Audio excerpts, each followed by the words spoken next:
Shalom, this is Amonute Tayac of Piscataway, your friendly neighborhood Shuman, Sophia Spiritualite, the AmaruKhan Miriyam. And yes, it is 4 a.m. Eastern. So you get baritone-based Sophia instead of alto or soprano. And this is a very interesting subject. I alluded to this in my last video, but I kept digging, so I wanted to just expand on this concept of Ops and Juno, Anna and Mary. So Anna is the mother of Mary. So it's the mother of well, it's the mother of God as the mother of God. That makes sense. And when I started looking at Ops, who is the mother of Juno, it made me think of this same sort of dynamic, meaning Ops was the mother of Juno, who was a goddess in and of herself, but she birthed an even bigger god, which was Mars. And so Mars is definitely the energy that is quote unquote ruling this planet. Mars as in Jesus. And one day I will do the Mars and Jesus story side by side, and you'll see that they're undeniably similar. In the meantime, I'll share a video I watched about Mars, done a very good video. This is why it'll take me a long time to actually do that video, because the one that I watched was really good. And if you know Jesus' story, then you can see that Romulus was trying to emulate Jesus in this whole, on the Roman side of quote unquote the story, as opposed to the Hebrew side. So we think about history in terms of the Hebrew side because that's what we have the easiest access to. But when you look at the Romans, the way that the Romans tell the story is a very similar story. The characters have different names and there's a little bit more details, but it is a very similar story. And so just as a sort of introduction to that, we're going to talk about Ops and Juno, and also Anna and Mary. All right, so let's start with Mary, and then we'll do Juno, and then we'll do Saint Anne, and then we'll do Ops because it makes more sense that way. And we're not going to read all of this, just enough for you to get an idea of what's going on here. Okay. All right, Mary was a first century Jewish woman of Nazareth. Now remember, before I can even, when they say Jewish, they're talking about followers, descendants of Juno. I haven't done the whole etymology breakdown on that, but there's no doubt about it. They're talking about the followers of Juno and Judah, because if you were not from the tribe of Judah or Levi, you were something else. This has to do with, oh man, I don't think I made a video on that, but I'll make another video on that separate issue. But just know that when they say Jewish, they mean Juno, they mean Judah, period. That's the only tribe they're talking about. If you were from one of the other tribes, they considered you a pagan, period. Judah was the only tribe that they recognized. What if I can find that? Hold on. If I can find it real quick, I just throw it in here since we're talking about it. Because I thought that was, honestly, I thought that was insane.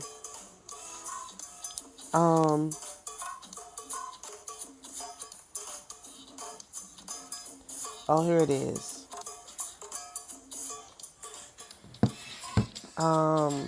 All right. Take a sideshow here.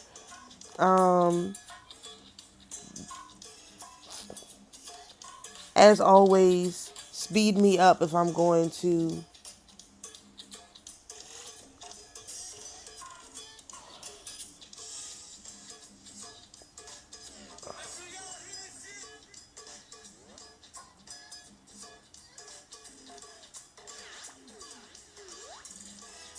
I don't.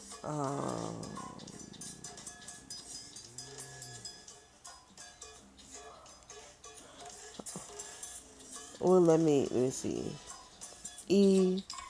What's the title of this article? Oh no, not. I put the wrong one. All right. All right. Okay. Y'all not gonna believe this. This is pretty incredible. I was looking at this in relation to Juno, and I have another article here I might end up having to read from. Let me just go ahead and pull it up.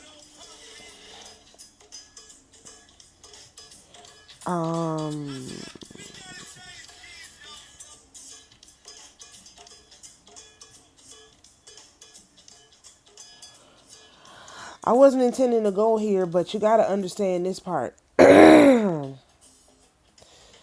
got to understand this part for any of this other stuff to make sense. Right. Okay.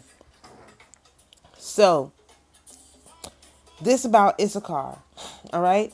Issachar was the fifth son of Leah and Jacob. His descendants numbered 64,309 at the end of the desert wanderings, the third largest tribe to arrive in Canaan.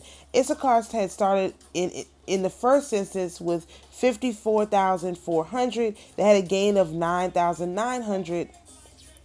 And in this picture, Issachar is a little boy in the yellow, okay? As you see here, Issachar is the little spot in red, okay?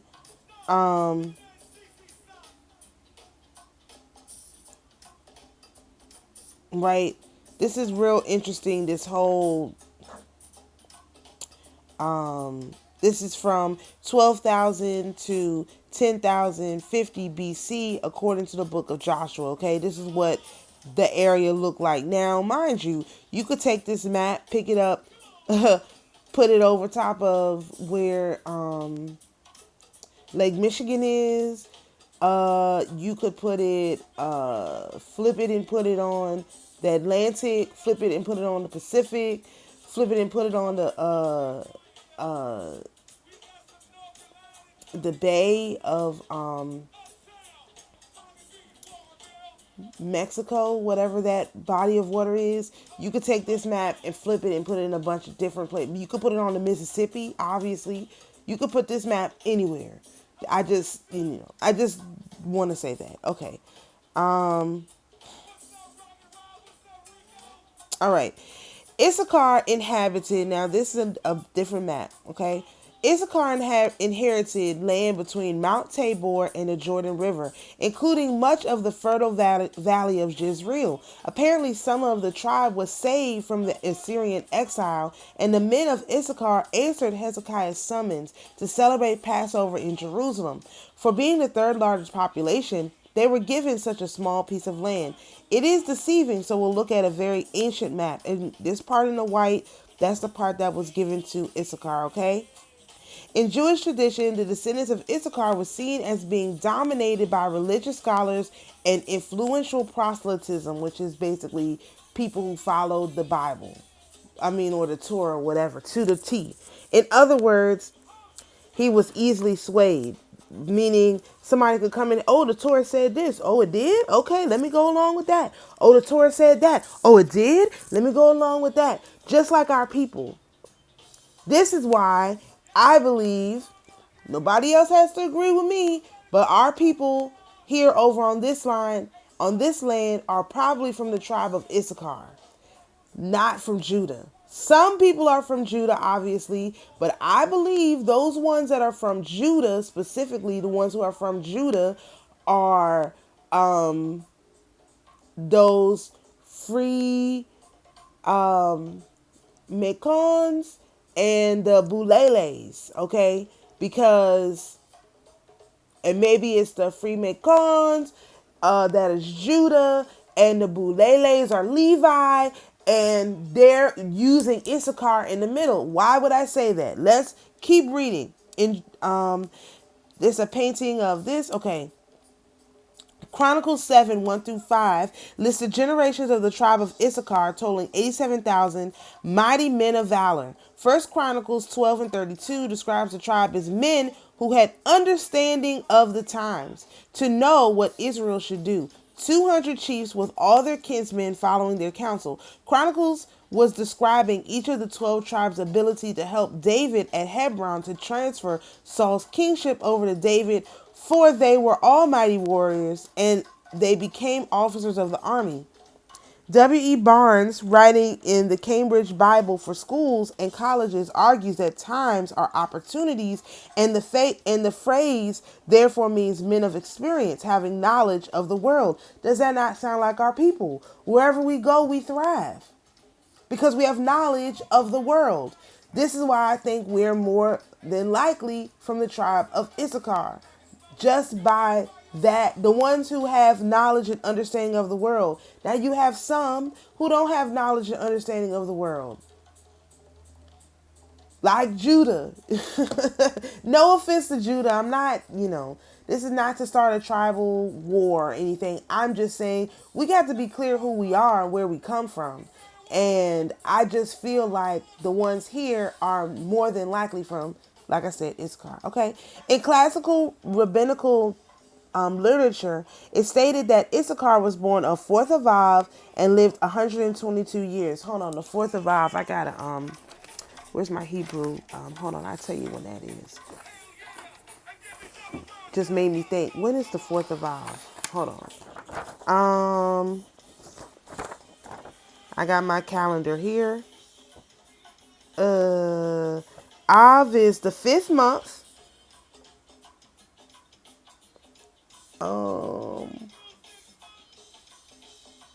Actually, would this been before Moses? After Moses? Oh, no, before. Av is the 11th month. And this would be Shavat. So Shavat 1 is January the 14th. He was born, or it's also Av, before Moses. So we're talking about 14, 15, 16, 17, 18. January the 18th. That's what we're talking about. That's when this guy was born. January the 18th. Which is a very special time for me because my child was actually born January the 16th. All right. According to the Midrashic book of Jasher, Issachar married Arida, the younger daughter of Jobab, a son of Joktan. Okay, let me read y'all something about that real quick. I won't pull all of this stuff.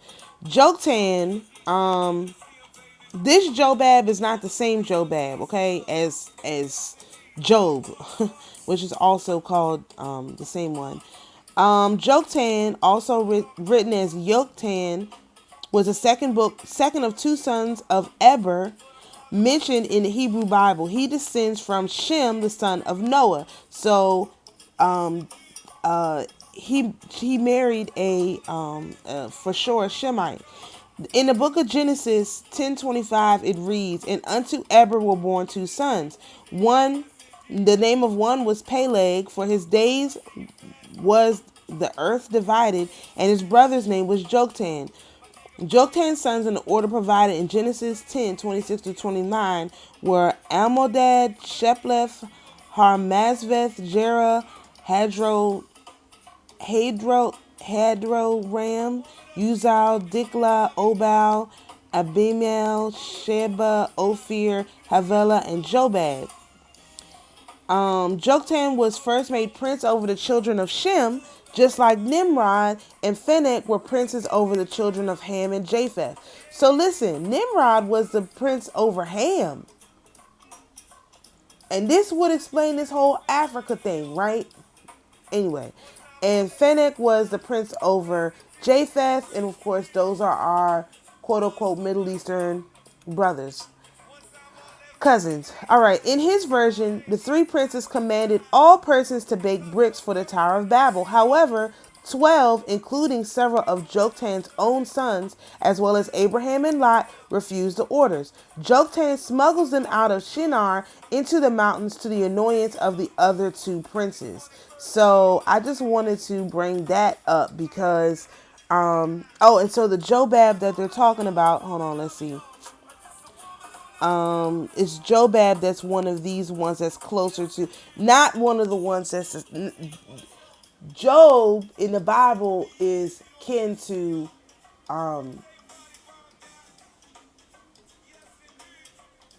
wait a minute.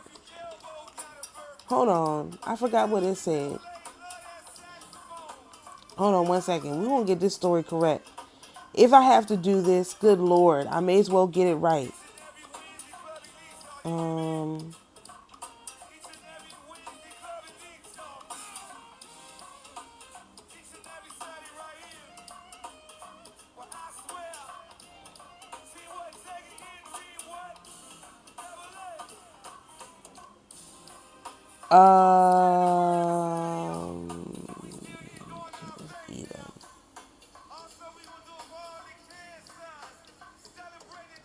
Don't even say, hold on. This is so weird.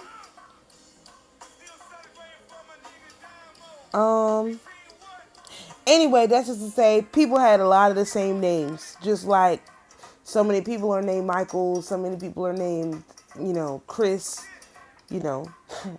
Anyway, same kind of thing. I think Job said he was from a different part of this story. Anyway, I won't get into it because I've gone on with that too much. All right.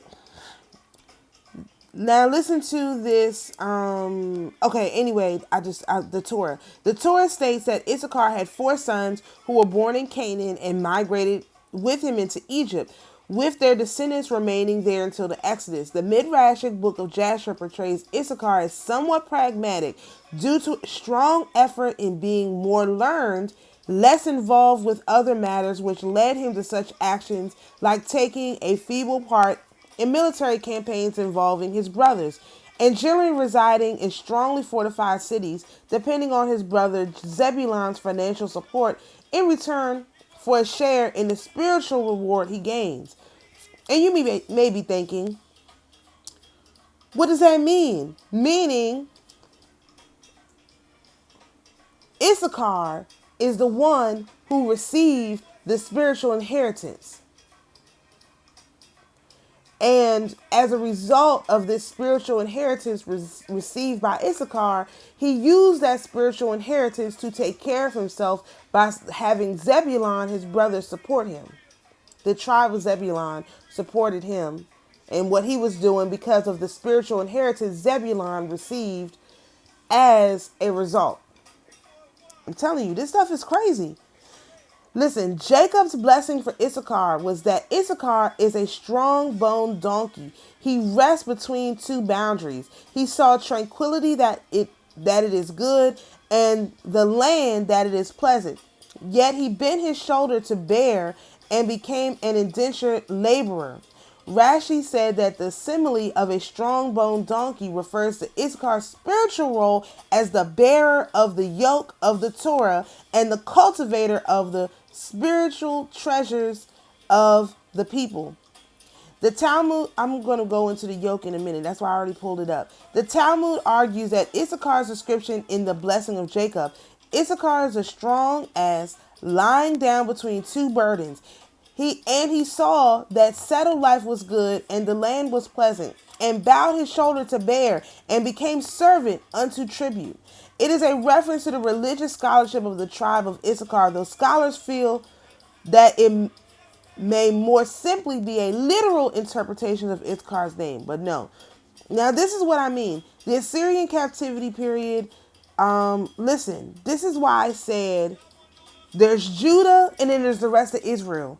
If you were not a part of Judah, who was ruled by Rehoboam, you were basically a part of Israel. They didn't even like separate the people out anymore. So this is how you get a Judah, Juno, Jewish people who don't include any of the other tribes. It's not that the tribes were lost. It's just that they only cared about Judah because of the prophecy that the Savior would come from the line of Judah.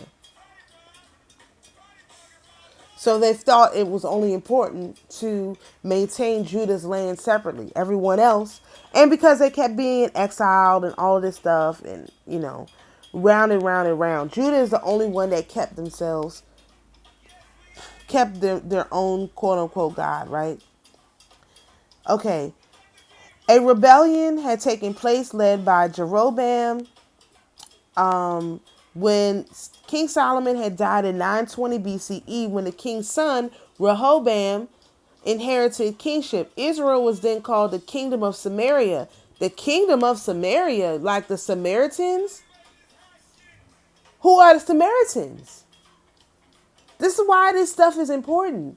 Anybody who wasn't from the kingdom of Judah was a Samaritan. This is what they call Israel. So when they're talking about a Sumerian woman, they're still talking about an Israelite. They didn't go by Israel no more. They went by Samaria. After the city had been Israel's capital since 890 BCE, the succeeding 10 tribes were led by the tribe of Ephraim, that's why I kept thinking of Ephraim, which remained predominant and to which most of the king belonged. The other tribes following Jeroboam, the Ephraimite, who had been the superintendent of the forced labor on the temple, were Manasseh, Issachar, Zebulun, Naphtali, Asher, Dan. On the other side of Jordan River were Reuben, Gad, and part of Manasseh. This made the kingdom of Israel much larger than the kingdom of Judah, and its wealth and political importance were also greater.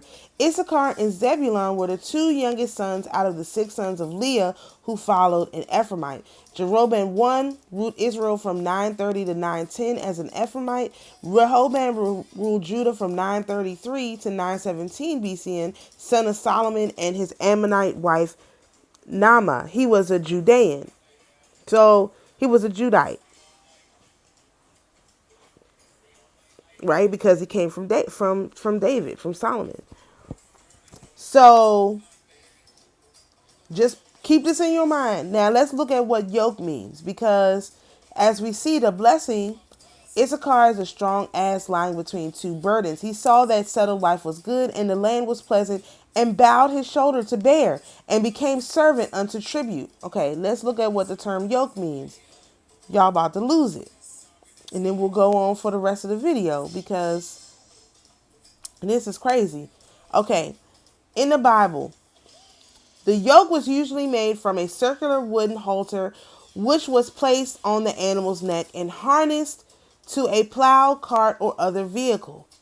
Pegs, 2 on each side, with the neck of the animal in between, were tacked to halter from underneath. A harness which encircled the neck of the animal from underneath was attached to these pegs. The remaining parts of the harness were connected to the cart, plow, or other vehicle, were connected to the halter of the yoke itself. The ordinary yoke was designed for 2 animals, but yokes for only 1 animal were also common. The yoke was a symbol of servitude in the Bible.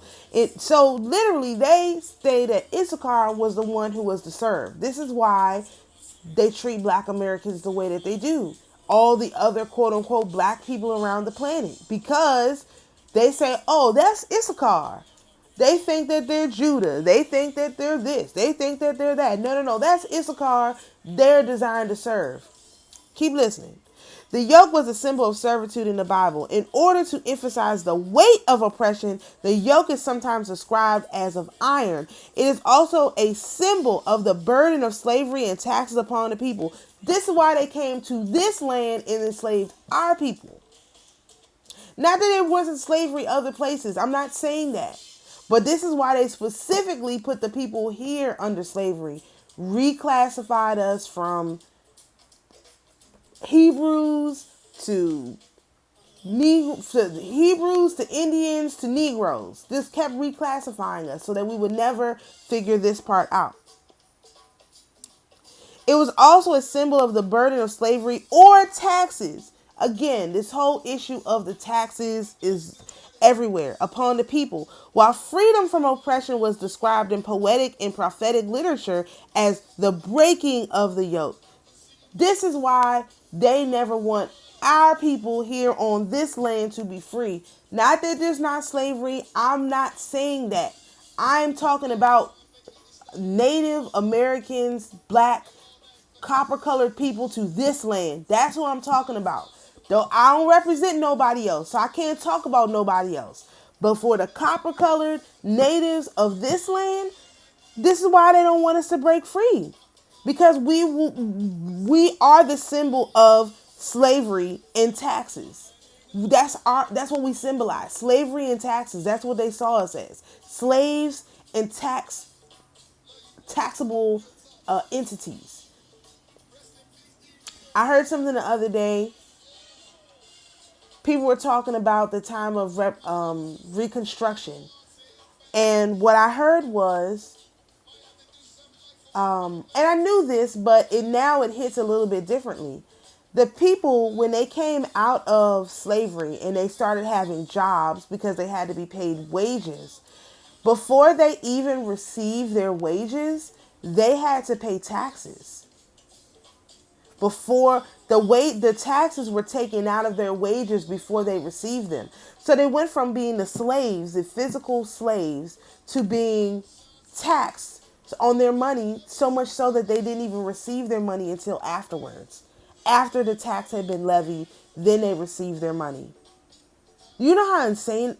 I'm just can't. I'm sorry. Let me keep going. That's what they do now. Before you get your money, they take their taxes out. Just continuing this. It's like it was supposed to be a blessing. I'll go back to that in a minute. Okay. Jeremiah was commanded to go about Jerusalem wearing a yoke on his neck, as well as to send yokes to the kings of the neighboring countries to indicate that they, together with Judah, now listen, them, the outside princes and Judah, not the prince of Israel, the outside princes and the prince of Judah, okay, should submit themselves to Babylonian rule. At the dramatic public disputation in the temple with Hananiah, the son of Azur, prophet of Gibeon, the latter broke the yoke which Jeremiah was wearing as a sign that I will break the yoke of the king of Babylon. While Jeremiah prophesied in that in place of the yoke of wood, there would become a yoke of iron. This is in Jeremiah. So basically, oh, these people are under the yoke of iron. And they want us to carry that yoke of iron. This is why this is all relevant. See, this was a curse Jeremiah put on them, that they would be cursed to carry the yoke of Babylon, the king of Babylon. So instead of them carrying the iron yoke of Babylon, they came over here and gave it to us. Issachar. Oh, Issachar is the one that carries the yoke. What? Are y'all crazy? This is what they did. Okay. In rabbinic literature, in rabbinic theology, the yoke is a metaphor of great importance. It is a symbol of service and certitude in accordance with the principle that a Jew should be free from servitude to man in order to devote himself to servitude of God. The yoke of the kingdom of man is contrasted with the yoke of the kingdom of heaven. The doctrine is fully enacted in the statement of, I'm not going to pronounce that, whoever takes upon himself the yoke of the Torah or the tarot, they remove from him the yoke of the government and the yoke of worldly concerns. And whoever breaks the yoke of the Torah or the tarot, they break on them the yoke of the government and the yoke of worldly concerns. The yoke of the Torah or the tarot here presumably refers to the duty of devoting oneself to study, but yoke is used in a more specific and restricted sense, meaning they only study Torah or tarot. Well, most of the cases, Torah. No, either Torah or tarot. People who study tarot, they don't study the Torah. People who study the Torah, they don't study the tarot. They do one or the other. It's very compartmentalized. The proclamation of the unity of God by reading the Shema, the Lord our God is one, is called accepting upon oneself the yoke of the kingdom of heaven. So if you study both the Torah and the tarot, you are taking on the kingdom of heaven. If you study the book and the stars, the celestial alignment that goes with it, you are the one who is actually taking on the yoke of the kingdom of heaven. These people want you to believe it's one or the other. You're really supposed to put them together. That's what we do over here. We put it together because it's the only thing that makes sense. That's what we're going to do when we talk about what's the rest of this actual video is supposed to be about. Okay. While the acceptance of the fulfillment of the commandments as a whole, referred to in the second paragraph of the Shema, is called accepting the yoke of the commandments, and it is this which determines the order of the paragraphs. In Avot 6 and 6, bearing the yoke of one's fellow means sharing his burdens. So they want us to share you're supposed to share the burdens. They're not supposed to put all the burdens on Issachar. But that's what they've been doing. Let's see if it says what the Shema is. Okay.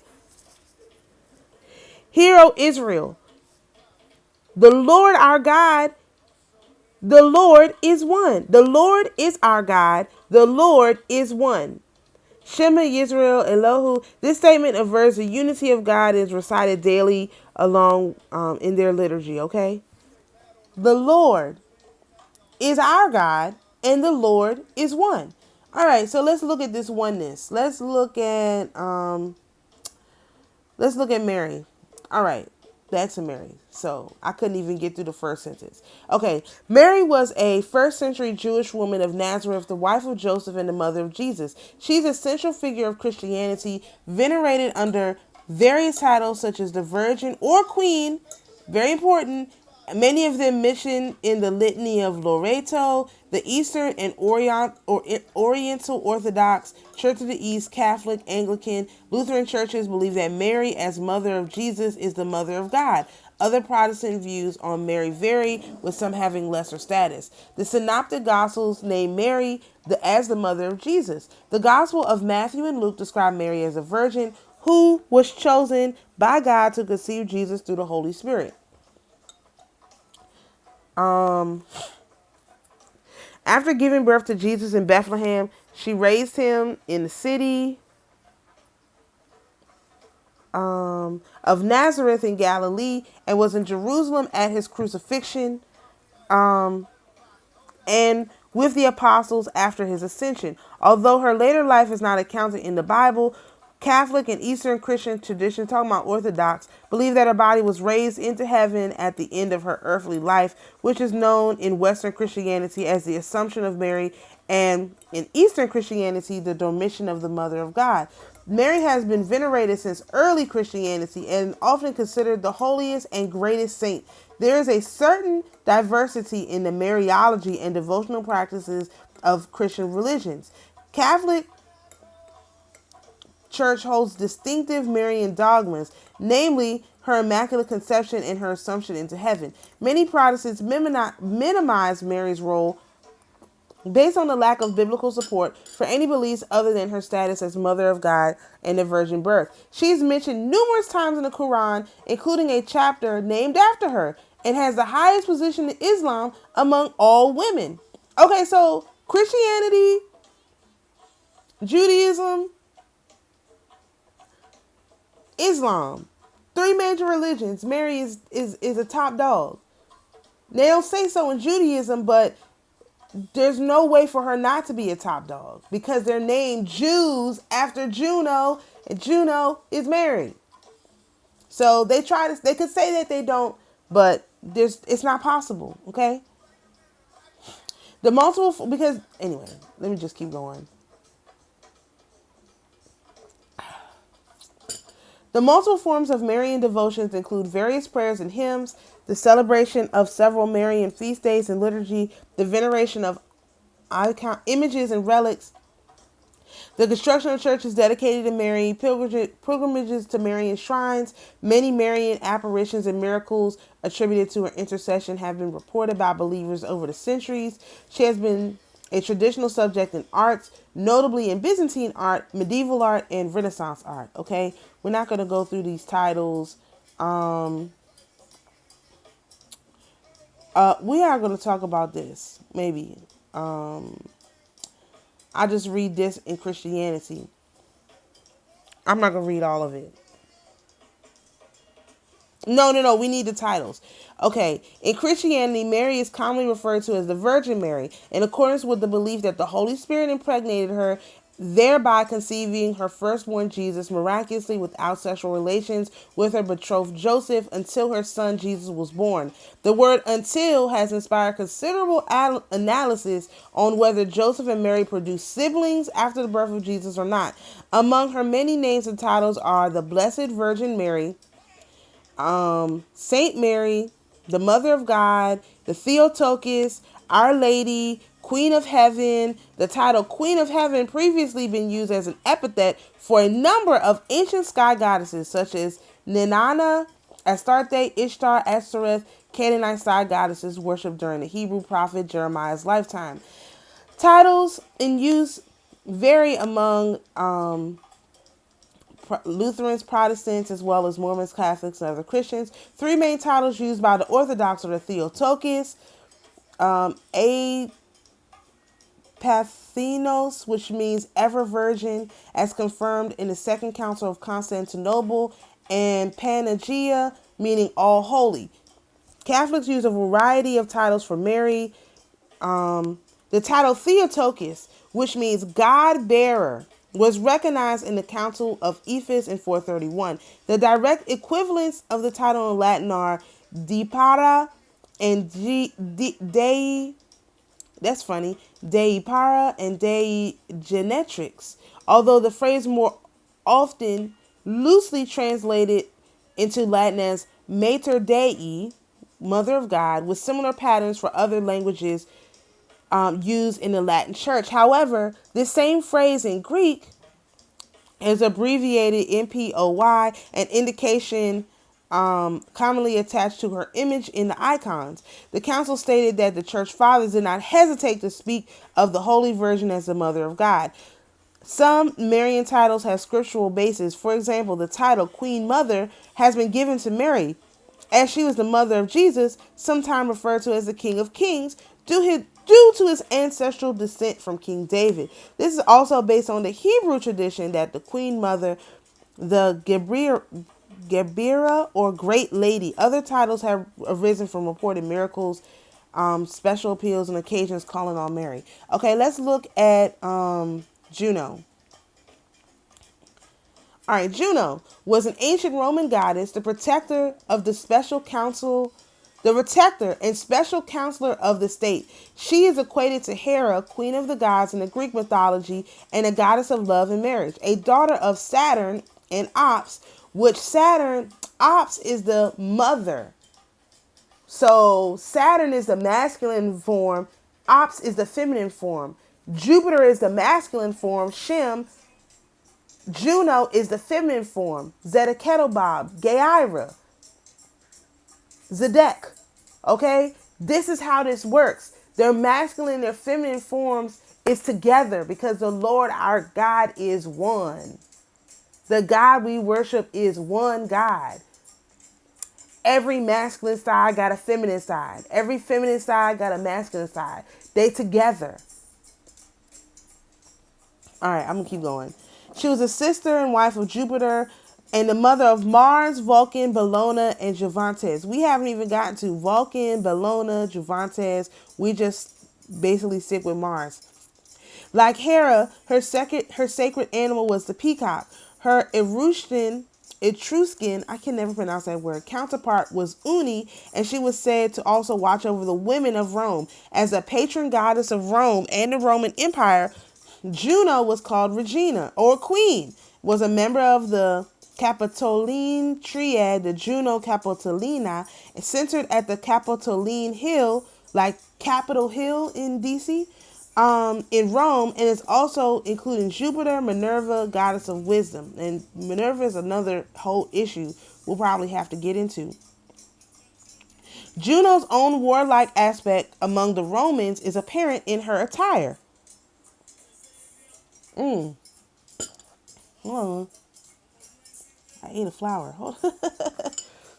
I have some tea here, and I need to take the flowers out because now I'm consuming the flowers, which is not what I was trying to do. All right. Juno's own warlike aspect among the Romans is apparent in her attire. She is often shown armed, wearing a goatskin cloak. The traditional depiction of this warlike aspect was assimilated from the Greek goddess Athena, who is, like I said, Athena is basically like the evil version of Juno. She is like the evil stepmother, essentially, who bore a goatskin or a goatskin shield called the Aegis. Juno was also shown wearing a diadem. Okay, the name Juno was once popularly thought to be connected to love, Iov, Jove, originally as Diuno or Diovana, or like dove, okay? Although this etymology still received some support, a derivation was later proposed from Iuvenus or youth, through syncopated form Iun as in heifer, Iuner or younger. This etymology became widely accepted after it was endorsed by Georg Wasawa. Iun is related to the Latin avum and aeon through a common Indo-European root referring to the concept of vital energy or fertile time. Iuvenus is he who is the fullness of vital force. In some inscriptions, Jupiter himself called Iuntis, and one of the epithets of Jupiter is Iovaste, a superlative of Iun meaning the youngest. Ivuntis, youth, was one of the two deities who refused to leave the capital when the building of the new temple of Capitoline Jove required the exaggeration of deities who were already occupied the sites. Ancient etymologies associated Juno's name with Auver to aid, benefit, or to rejuvenate. I can't pronounce that word. Sometimes connecting it to the renewal and the new and waxing moon, perhaps implying the idea of a moon goddess, because Juno is she rules over marriages, which is the sun and the moon come together. That's like a marriage or a date night. Obviously a new moon. Okay, this is important right here, the epithets. Juno's theology is one of the most complex and disputed issues in Roman religion. Even more than other major Roman deities, Juno held a large number of significant and diverse epithets, names, and titles representing various aspects and roles of the goddess. In accordance with her central role as the goddess of marriage, these included Pronuba. Now, let me just pause. Is the goddess of marriage.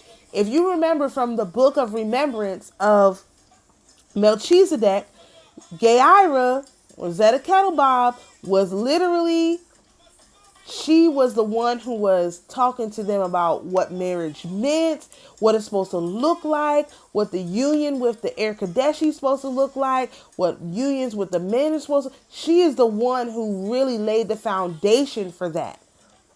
Without a doubt, it was her. So, again, we find these connections that are similar. Just going to tie her into Marion and everything will be tied into a nice bow. In accordance with her central role as a goddess of marriage, these included Pronuba and Synixa, she who looses the bride's girdle. However, other epithets of Juno have wider implications and are less thematically linked. While her connection with the idea of vital force, this is going to take 2 hours. Okay. The fullness of vital energy and eternal youthfulness is now generally acknowledged. The multiplicity and complexity of her personality have given rise to various and sometimes irreconcilable interpretations among modern scholars because they're stupid. Juno is certainly divine protectress of the community who shows both a sovereign and fertility character, often associated with a military one. She was present in many towns of ancient Italy, at Levanum as Sepsis Mater Regina, Laternum Tiber, Faleri Vei as Regina, and Tiber and Faleri as Regina, and Carites, Tusculum, and Norba as Lucina, light. Okay?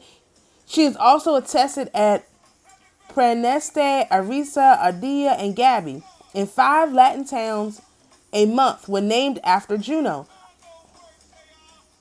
Arisa, Lavonum, Laternum, Praeneste, Tiber. Outside Latium in Campania at Tianum, she was Papillona, she who is increased the number of people. Or in K. Lot's understanding of the Avunes, the army.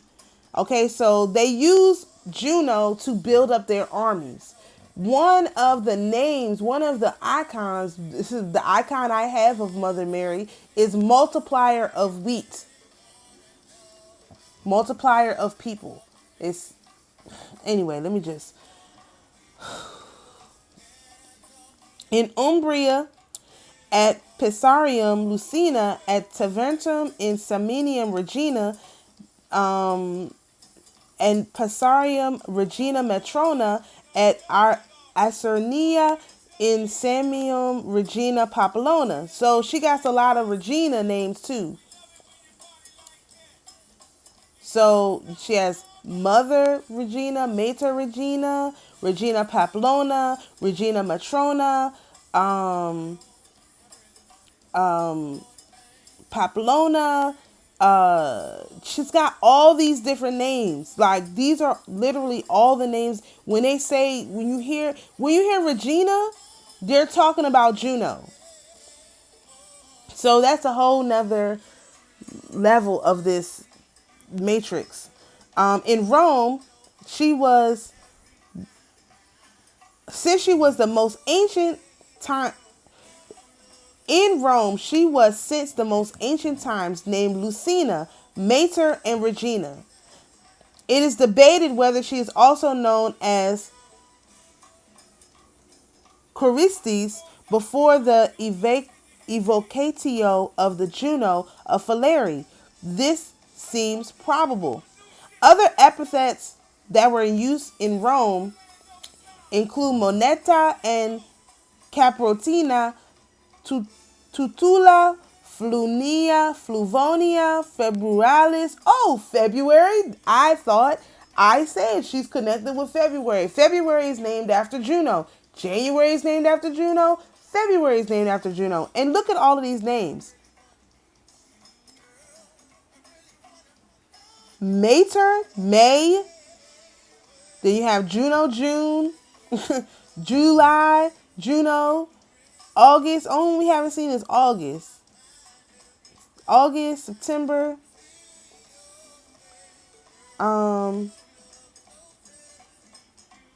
August, September, November, and December. August, September, November, and December.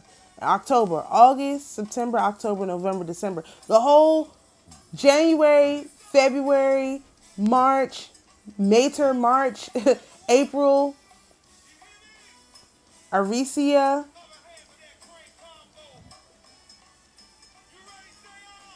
May, June, July. All of those have ties into Juno.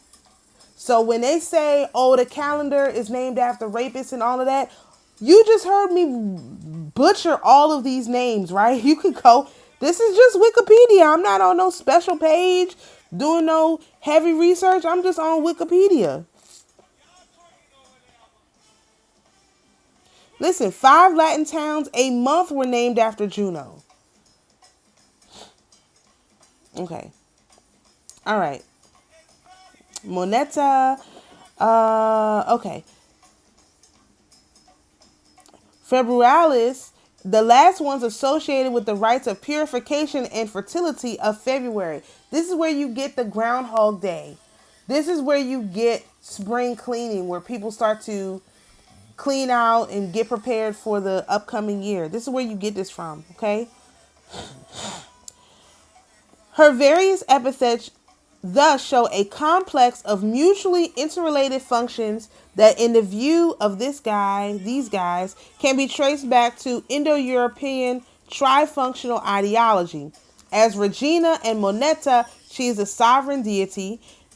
As Sepsis, Choristes, spear holder, and Moneta, she is an armed protectress. As Mater and Choristes, again, she is the goddess of fertility and wealth of the community in her association with the Kyrie. In this term, a sovereign deity means she is the top deity. This is why I don't like the term sovereign. Sovereign means that you bow down to no one. No one is giving you orders. Nobody. Not even God. You are the leader of yourself. This is what sovereign means. I don't like that term. I will not use that term. I'm not sovereign to myself. I bear the yoke of heaven. So how can I be sovereign? You guys are nuts. I'm sorry. So even Juno does not, in one aspect, she bears the title of sovereign, but only one. That would be her as mother. Right? Is that what I just read? Regina and Moneta as a sovereign deity. That's who worshipped her as God. Okay? And in the other ones, it's not God. She's the spear holder. She's, this gives a whole different meaning to the story of Jesus being poked in the side by the spear.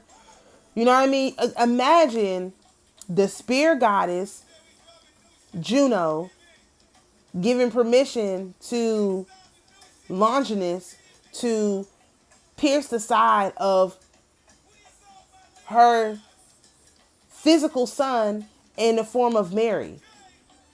Like, this is why I say this whole story is way more complex when you understand what's going on. You can't ignore this part of the story. The reason why the water and the blood came out separately from the piercing of the side of Jesus, because Juno had to authorize that. She was a spear holder. It wasn't no piercing the side of Jesus without Juno's participation. This is why we can't ignore these other gods and goddesses and deities. They were just as involved as in getting our brother to his position as anybody else. Just like there were ones that were working against it, there were ones that were working with him. He couldn't have done this by himself. How's that possible? This just like you have to have a community. And it wasn't those, I won't talk bad about them. It definitely wasn't those, like I said the other day, it definitely wasn't those followers of his, because they didn't know what was going on. They was quite confused the majority of the time. So it wasn't them who was getting the job done. It was these gods and goddesses working through these people, making sure this stuff happens. And if you get a regression, then you can understand what I'm talking about. This is what this is. This whole thing. The regressions is the only way to understand how you get Jesus to the cross. It couldn't be done without the use of these gods and goddesses jumping in and out of these people, doing all this different stuff. Not possible. All right, let's keep going. This has been long. All right, the epithet Lucina, like our beloved Saint Lucia, is particularly revealing since it reflects two interrelated aspects of the function of Juno.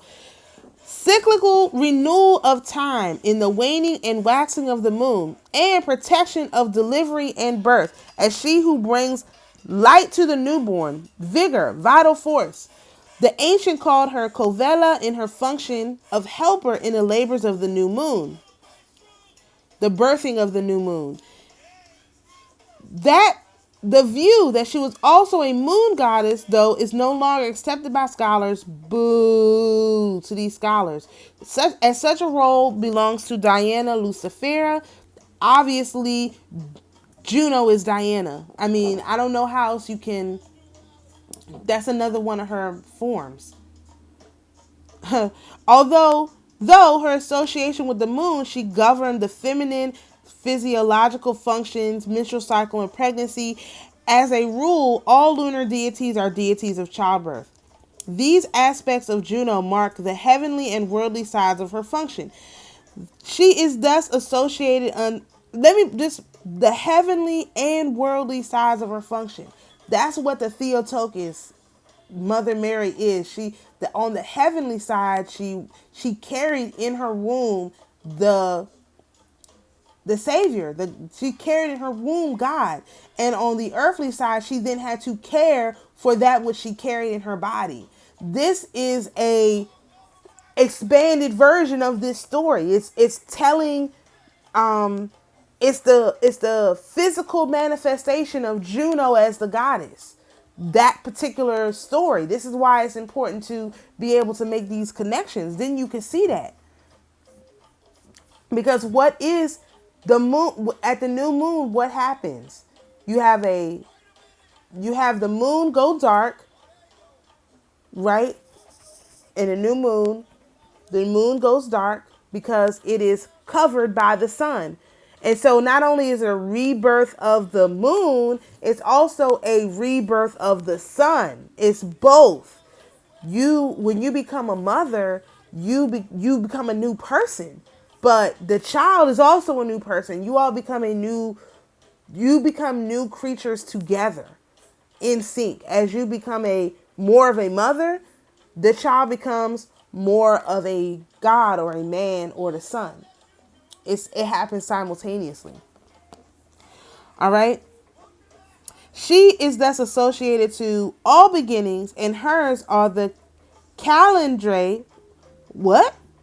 Calendra? The calendra of every month. Let's click on that word. I mean, we just going. Oh, like calendar. So the calendar. Oh, wait. The calendra is the first day of every month. The English word calendar is derived from this word. So literally, calendar comes from this. Okay. At the Laternum, she was known as Calendris Juno of the calends. Oh, Juno of the first and Juno of the calendar. See, this is why you can't listen to other people when they say stuff. You got to really search it out for your own. There's no way you have a calendar without Juno.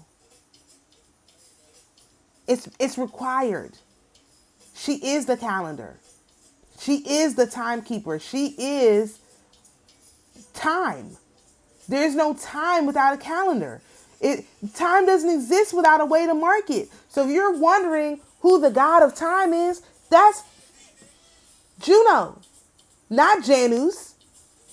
Where's Janus in any of this? We read the article about Janus, right? He wasn't talking about none of this stuff. He ain't had none of this stuff connected to him. So how do you get Janus? Oh, you make him up. You take that aspect of Juno, turn it into a masculine aspect, and give it to a newly created god called Janus, who was over.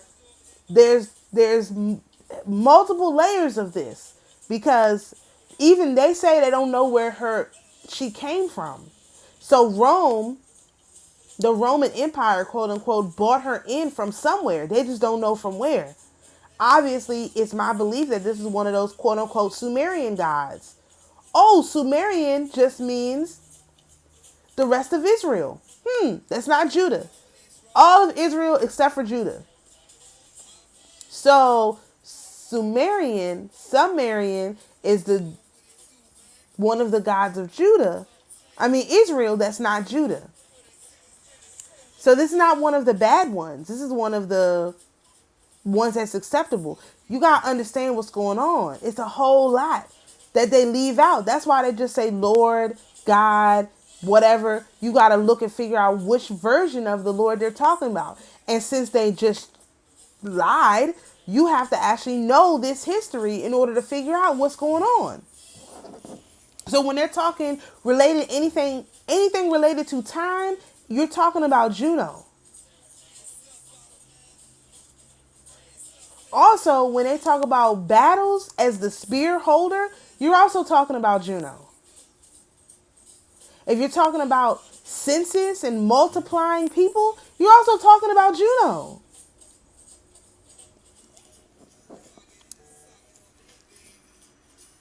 Okay.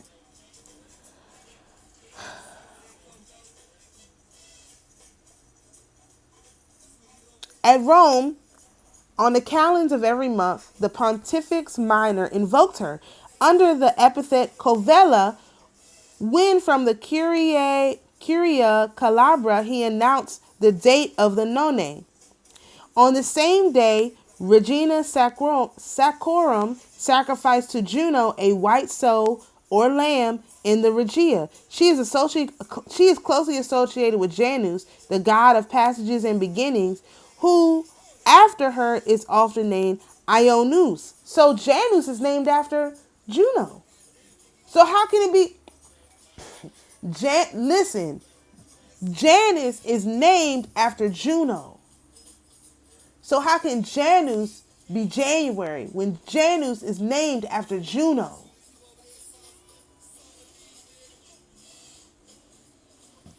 Keep going. Some scholars view this concentration of multiple functions as a typical structural feature of the goddess, inherent to her being an expression of the nature of femininity.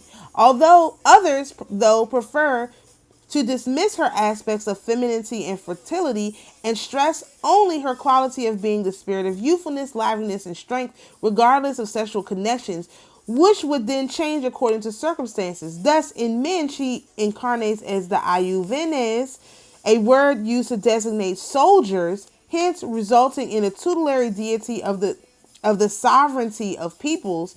In women capable of bearing children from puberty on, she oversees childbirth and marriage. This, she would be a polyad goddess related to politics, power, and war. Others think of her military and politic qualities arise from her being a fertility goddess through her functions of increasing the numbers of the community, also became associated with military and political functions. All right, let's look at her.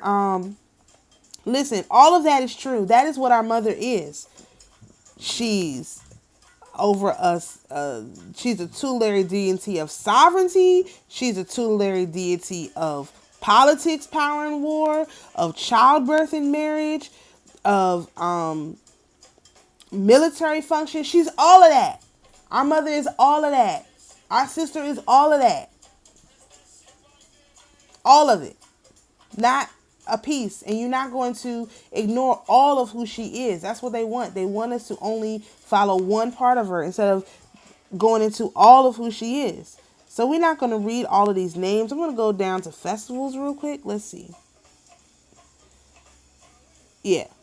All right. All the festivals of Juno were held on the calendar day of a month, which is the first, except 2 or perhaps 3. The Nona Capitane, the None of July, the festival of Juno.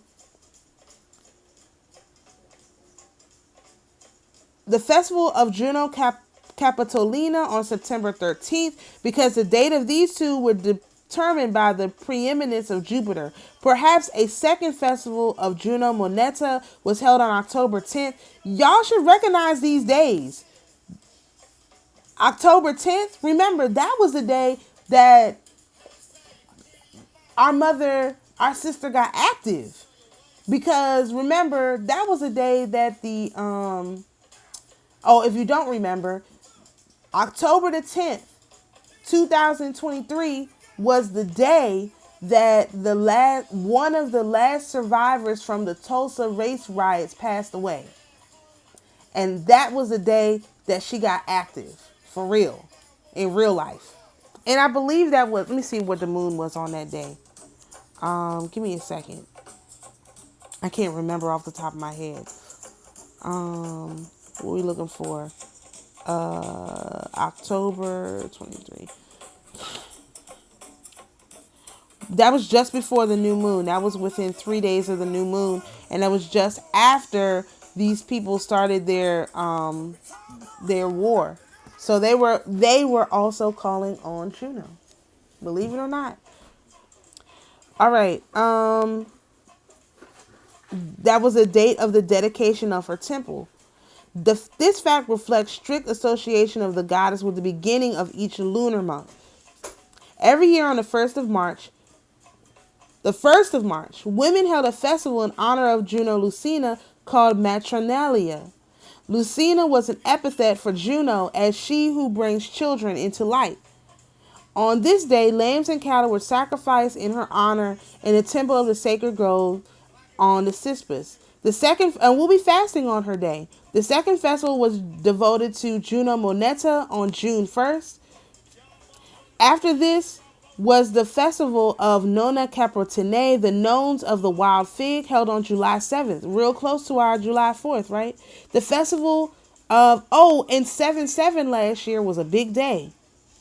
The festival of Juno Regina fell on September the 1st, followed on the 13th of that same month by Juno Regina Capitolina. October 1st was the date of the Tigilium Sororium, on which the goddess was honored as Juno Sororia. So that's probably who the demonic nine are using for their sororities, right?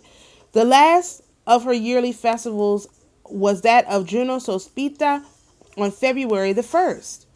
Oh, you mean like St. Bridget's Day? See, I'm done with y'all, man. I'm not done with y'all. I'm sorry. I'm done with these people trying to ignore this information. It was an appropriate date for her celebration since the month of February was considered a perilous time of passage, the cosmic year then coming to an end, and the limits between the world of the living and the underworld no longer safely defined. Hence, the community invoked protection of the warlike Juno Sospita, or the Savior.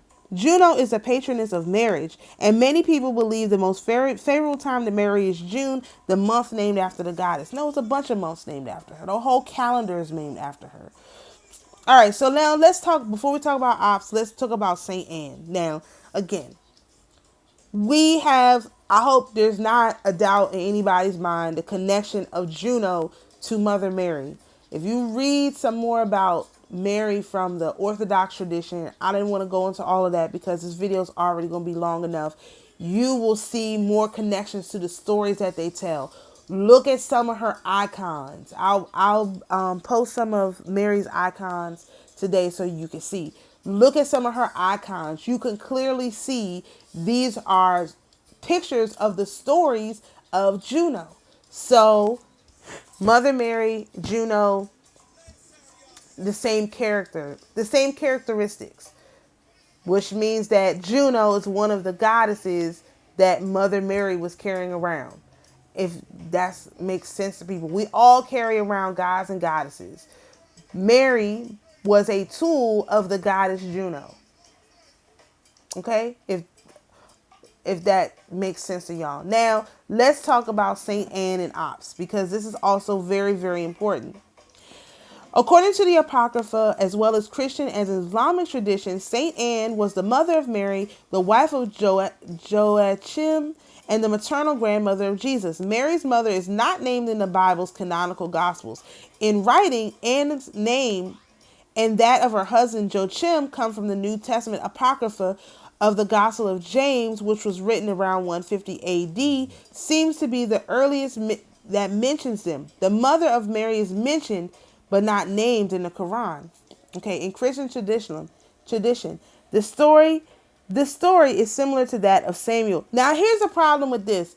She's not named in the Christian tradition, but if you go into the Talmud and these other rabbinical documents, she's mentioned. So this is why it's preserved. Like, this is why you got to use information from all different sources, because the lineage is preserved. These quote unquote Jews know that Jesus is king. They know that for a fact. They have the records. They just didn't give them to the Christians. And they didn't give them to all the Christians, because the Protestants, they got their Tertullian thing. They're doing their Tertullian thing. The Orthodox know this very well. This is not uncommon knowledge amongst the Orthodox. It's uncommon knowledge amongst the Roman Christians. The story is similar, and it would have to be different among the Roman Christians if you think about it, because the Roman Christians knew these Roman gods. So in order to separate these different gods from the people, they had to separate them. They had to leave this stuff out. It'd have been too obvious. The people would have been like, that's not the story of Mary. That's the story of Juno. That's this Juno. That's that Juno. She has so many names. And so, of course, you would have to separate them out somehow. How else would you do that? What else would you do? Okay, I'm sorry. The story is similar to that of Samuel, whose mother, Hannah, which means favor or grace, etymologically the same as Anne, had also been childless. The Immaculate Conception was eventually made dogma by the Catholic Church following an increased devotion to Anne in the 12th century. So they didn't even start worshiping her until the 12th century, long after a lot of the Rome isms had been removed from the people. So the people didn't get back into this dealing with Anne until after they had removed all these Roman gods and goddesses, the pagan quote unquote gods and goddesses. Because remember, everyone who wasn't a Judite was a pagan. And then there were the other nations. So was a Sumerian. Everyone who wasn't a Judite was a Sumerian. You got to remember that. Even Judah is named after Juno. Anyway, I just can't. All right, I'm going to keep going. Really? Even Judah is named after Juno? Yeah. Wow. Okay. The Immaculate Conception. Okay. Dedications to Anne in Eastern Christianity occur as early as the 6th century. In Eastern Orthodox tradition, Anne and Joachim are described the title Ancestors of God, and both in the Nativity of Mary and the Presentation of Mary are celebrated as 2 of the 12 great feasts of the Orthodox Church. It is. The Dormition of Anne is also a minor feast in Eastern Christianity. In Lutheran Protestantism, it is held that Martin Luther chose to enter religious life as an Augustinian friar after invoking Saint Anne while endangered by lightning. Okay, I'll skip the Islamic part for right now. Although the canonical books of the New Testament never mention the mother of the Virgin Mary, traditions about her family, childhood, education, and eventual betrothal to Joseph developed very early in the history of the church. The oldest and most influential source for these is the apocryphal Gospel of James, first written in Koine Greek around the middle of the 2nd century AD. In the West, the Gospel of James fell under a cloud in the 4th and 5th centuries when it was accused of absurdities by Jerome and condemned untrustworthy by these popes. However, despite having been condemned by the church, it was taken over almost in toto by another apocryphal work, the Gospel of Pseudo-Matthew, which popularized most of its stories. Ancient belief, attested by a sermon of John of Damascus, was that Anne married once. In the late Middle Ages, legend held that Anne married 3 times, first to Joachim, then to Clopas, then finally a man named Salomon, that each marriage produced 1 daughter, Mary, mother of Jesus, Mary of Clopas, and Mary Salome, respectively. The sister of Saint Anne was Sobe, mother of Elizabeth. Oh, the sister. Okay. In the 5th century, the Catholic clerk Joan Eck related in a sermon that St. Anne's parents were named Stolanus and Emerentia. Frederick George Halleck, writing the Catholic Encyclopedia, regards this genealogy as spurious. In the 4th century, then much later in the 15th century, a belief arose that Mary was conceived of and without original sin. This belief in the Immaculate Conception states that God preserved Mary's body and soul intact and sinless from her first moment of existence through the merits of Jesus Christ. The Immaculate Conception, also often confused with the Annunciation of the Incarnation, Mary's virgin birth of Jesus, was made dogma by the Catholic Church in a papal bull in 1854. The 13th century Speculum Maius of Vincent Bueves incorporates the information regarding the life of Saint Anne from an earlier work by this guy of Gandisham Abbey. So listen, Saint Anne also had a quote-unquote sinless birth, a sinless conception. All right. Let's talk about ops. All right, so now remember, Saint Anne is the mother of Mother Mary. Both of them had sinless births. Juno is the daughter of Ops. Let's now tie this all together. In ancient Roman religion, Ops or Opus, Latin plenty, was a fertility deity and earth goddess of Sabine origin. Her equivalent in Greek mythology was Rhea. What's Sabine? The Sabines were an Italic people who lived in the central Apennine Mountains, see Sabinia, in the ancient Italian peninsula, also inhabiting Latium, north of Annio, founding of Rome. What's the etymology?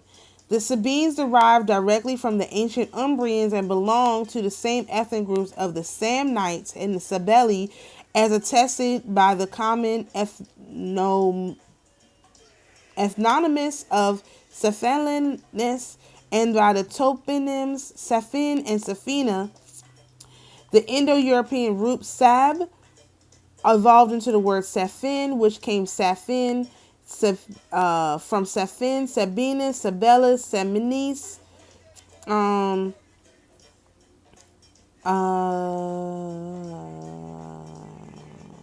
At some point in prehistory, a population speaking a common language extended over both Samnium and Umbria. Salmon conjectures that it was a common Italic roots put forward a date of 600 BC, after which the common language began to separate into dialects. This does not necessarily correspond to any evidence.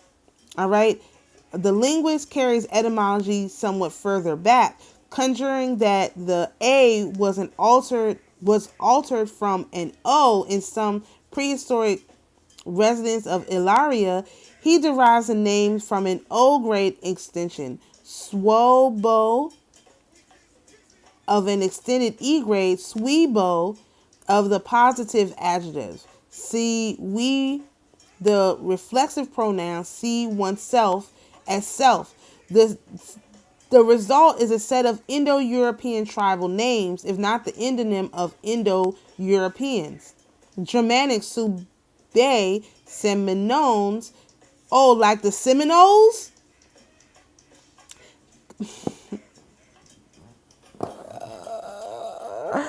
They're the Seminoles. All right. This is where Seminole comes from the Sabines. All right. Let's keep moving. All right. In Latin writings of the time, the singular nominative, ops, is not attested. Only the form opus is used by classical authors. According to Festus, Ops is said to be the wife of Saturn and the daughter of Calus. By her, they designated the earth because the earth distributes all goods to human genus. Opus, I'm not going to read that, it's in Latin. The word ops means riches, goods, abundance, gifts, munificence, and plenty. The word is also related to opus, which means work, particularly in the sense of working with the earth, plowing or sowing. This activity was deemed sacred and was often attended by religious rites to obtain the goodwill of chthonic deities such as Ops and Consus. Ops is also related to Sanskrit word apnis, goods or property. So Now, one thing you all should remember is ops or this. Remember, Job and Dinah's daughter, one of them was named Almathea's horn. Obviously, Almathea's horn was a vessel for ops. There's no getting around it, just like Mother Mary was a vessel for Juno. Why have that specific cornucopia image with Almathea's horn? So now you're starting to see a little bit more about how this happens. So again, when you go into the book of Jasher and you're trying to figure out who came and fed them in the, who came and took them, it could have been ops that came and took the babies that the Hebrews were dropping in the field, make sure that they were fed with dates, coconut milk, and protected them in that way. So we have either that was Dinah's daughter, Almathea's horn, or this character, Opis. I'd rather call her Opis. All right. According to Roman tradition, the cult of Opis was instituted by Titus Tayatus, one of the Sabine kings of Rome. Seminole, I'm going to call them Seminole kings of Rome. Opis became the matron of riches, abundance, and prosperity. Opis had a famous temple in the Capitolium in the capital. Originally, a festival took place in Opis's honor on August the 10th. Additionally, we fasted that time. Additionally, on December the 19th, some say December 9th, Opalia was celebrated. On August the 25th, the Open Scovia was held. Open Consiva was another name used for Opis, indicating when the earth was sown. These festivals included activities that were called Consulia in honor of Consus, her consort. Mythology and literature. With Saturn as Cronus as a learner learned of a prophecy that his children by Opis would overthrow him, he ate his children one by one as they were born. Opis could not just stand. So instead of giving Saturn their final child, Jupiter, here we go with Juno, she wrapped a rock in swaddling clothes and fed the stone to Saturn instead of Jupiter. Opis then went on to raise Jupiter in secret, then helped him free his siblings from their father's stomach. Is this not what I was just saying? Now, this is way too close to that story in Jasher to just be a coincidence. Way too close. Way too close. That was key code switching and key phrases if I ever seen one. Got to be.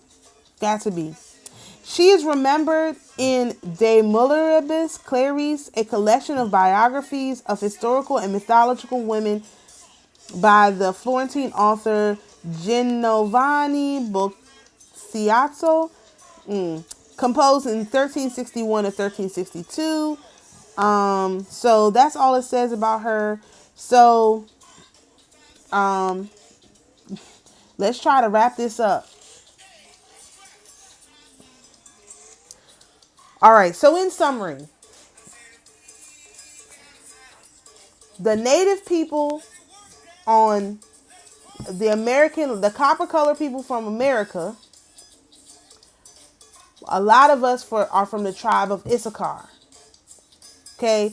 And Issachar was the one that they thought should bear the yoke.